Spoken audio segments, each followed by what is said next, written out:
It is not always easy to leave a digital platform, and it can be nearly impossible to leave it for another platform. But we've got some tips to make breaking up easier to do. Rich Brooks is our 207 tech guy, and he's been looking into this. Rich, companies have never made it easy to leave them, and technology platforms are no different. But you found some ways to make it easier and quit and move on. So where should we start today? Let's start with music, because music services are basically all the same, right? You got the same bands, you got the same songs, the same albums. The one thing that's difficult or different that makes it difficult to leave is your playlists. And I don't know about you guys, but for me, I create playlists for everything. I probably have 50 to 100 playlists for working out, for afternoon barbecues, for cocktail hour, whatever it is. So I couldn't leave without manually doing all these lists again, which I wasn't going to do. Thankfully, these days there are apps that allow us to do that, one of which is called Song Shift. And this is a free app. It's only for Apple, but it allows you basically to take your playlists from Apple and move them to Amazon, or Amazon and move them over to Spotify or whatever your platform of choice is. And once you've moved those over, then you're free to leave. And for about $5 a month, they have a premium service so that if you create this killer party mix and you want to send it to a friend, but they're on a different platform, you can still share it with them. So that's a nice little add-on.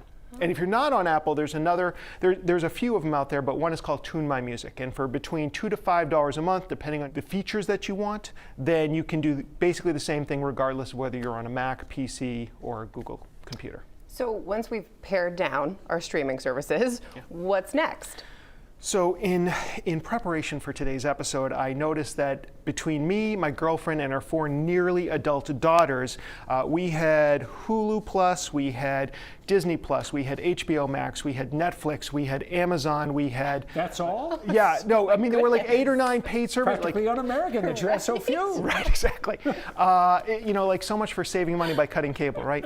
So when you're trying to leave these services, they go out of their way to make it more difficult. And sometimes they need you to or cancel through the website. Sometimes you have to download an app to cancel through that. And these days, more and more what we're seeing is you sign up through something like Roku or Apple TV, and that means you have to unsubscribe. Even if you're talking to a rep from the streaming service, they can't help you because that's not who the agreement's with. So one of the things that I found the hard way is I save every email just in Gmail, and so I would do a search on the name of the streaming service, I'd find it, and then I could usually use some detective work, figure out where it's coming from, and unsubscribe that way. Now, if you figure out that it's from the website and you still can't find the cancel button because they buried it so deep underground, the best thing to do is Google the name of that service plus the word cancel, and there are a bunch of up-to-date websites that will walk you through step by step on exactly how to break up. How about social media companies? I'm guessing they don't make this process easy. How does one go about breaking up with them? No, it's not easy, and there's plenty of good reason to take a break from social media. I think the first question you have to ask yourself is, are you taking a little temporary break, or are you breaking up and nuking all the information they have about you? And the best example to use is Facebook, because that's the one that's most invasive in our life and has the most information about us. So going into this, and whatever I say for Facebook is probably true for these other platforms, it's just easier. Go into Facebook, go into your settings, go into the privacy settings, and you'll have the choice deactivate or delete. Now, if you choose deactivate, all that's going to do is basically just hide you from anybody else on Facebook. No one's going to see your posts, your photos, your videos, and your friends, even if they do a search on your name, won't find you. And when you're ready to go back onto Facebook, you just activate it, and it's like you never left. At the same time, you can also choose delete, and that is the permanent option. And so if you choose delete, there's a few things you want to take care of before you actually go through with this. Now, one is Facebook keeps all of our data. And so you can actually ask them to send all of your data, all your photos and videos to you, and they will send you within 24 hours a link where you can download your entire data file.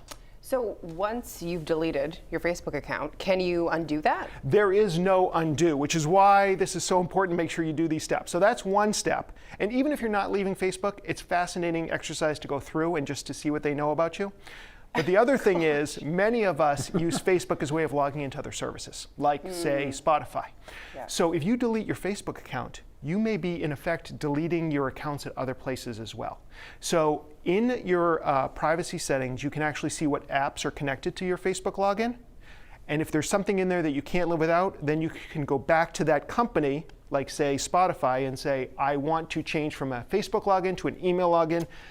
Not every company will let you do this, but some will. If you want to delete your account and they won't let you shift, then you have to delete those other accounts too and start fresh. So you want to take care of those things before you delete your account for good. Anything else you should do if you're divorcing from Facebook, or is that the first step? And That's maybe the best one basically to go what you with? need to do, and then basically just comes down to what are you going to use for logins after that. I strongly recommend you don't use the same password for every website. Yeah. You can usually choose to use Apple or Google these days for logins, but again, just another big tech company. So take a look at some of these password tools like First Password or LastPass, which basically save all your passwords so you don't have to remember them. Sounds like a very unpleasant separation, but this is the world we live in. It's for the children. Rich Brooks from Flag New Media. Good ideas. Thanks for being with us as always, Rich. My pleasure. Stick around. Back with more of 207 right after this.